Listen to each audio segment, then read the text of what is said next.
Hey, good Sunday morning to you.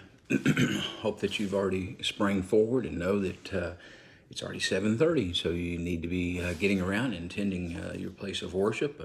Hopefully you'll come and join us at Westview this morning, 9 o'clock life groups. 10 o'clock we have the Williams Baptist University Singers coming, and so be a good time this morning. And then afterwards we have a church-wide birthday celebration for Westview. 62 years ago the church was formed, and so we're celebrating that this day. But this morning I want to read to you out of Acts chapter 19, beginning in verse 30. Acts 19, beginning in verse 30.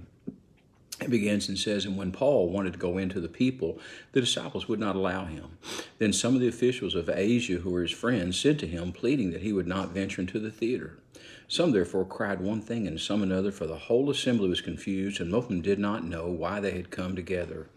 Then they drew Alexander out of the multitude, and the Jews putting him forward. And Alexander motioned with his hand and wanted to make a defense to the people. But then, when they found out that he was a Jew, all with one voice cried out for about 2 hours, 'Great is Diana of Ephesians.'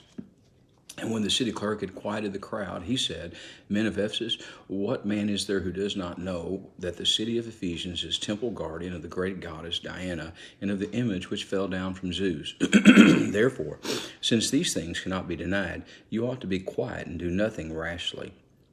For you have brought these men here who are neither robbers of temples nor blasphemers of your goddess. Therefore, if Demetrius and his fellow craftsmen have a case against anyone, the courts are open and there are proconsuls. Let them bring charges against one another. But if you have any other inquiry to make, it shall be determined in the lawful assembly. For we are in danger of being called in question for today's uproar, there being no reason which we may give to account for this disorderly gathering.'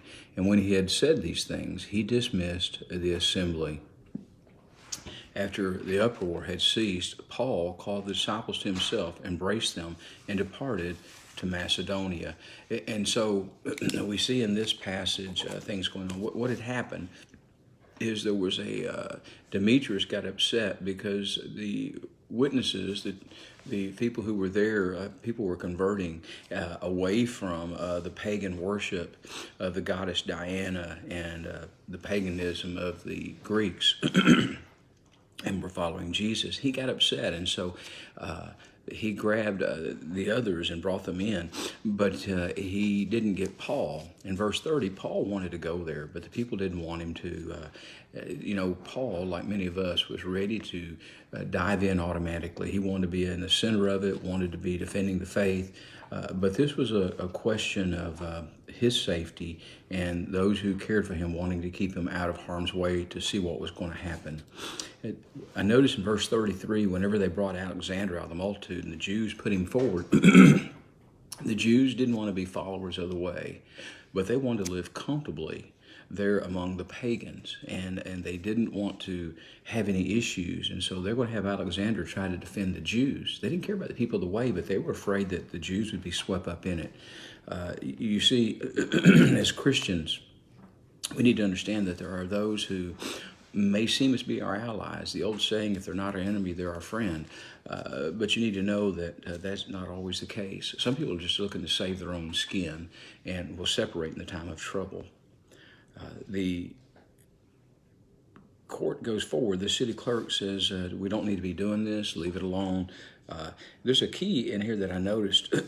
He said in verse 37, "You have brought these men here who are neither robbers of the temples nor blasphemers of your goddess."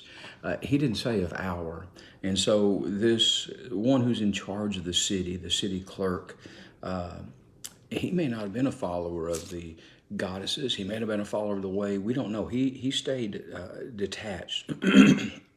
And said, you need to take care of this of your own, because his great concern is that the powers that be, the Roman government, would come in and wipe everything out and take care of it themselves. The final thing I wanted to note is in chapter 20, verse 1. After everything was over with, then Paul left and went to Macedonia. He didn't leave until the trouble was settled, until things were taken care of. You and I need to be those who will stay. We may not have to be in the thick of it, but we need to be praying about it. We need to be ready to do what is needful. And so that's what Paul was doing. And this day, I just pray that you'll be ready to do what's needful, to encourage the brethren, to move the faith forward. Know that you're loved this day. Again, we invite you to attend the events that are going on. Just know that you're loved, and know as always at Westview, we're here for you. You have a great one, and God bless.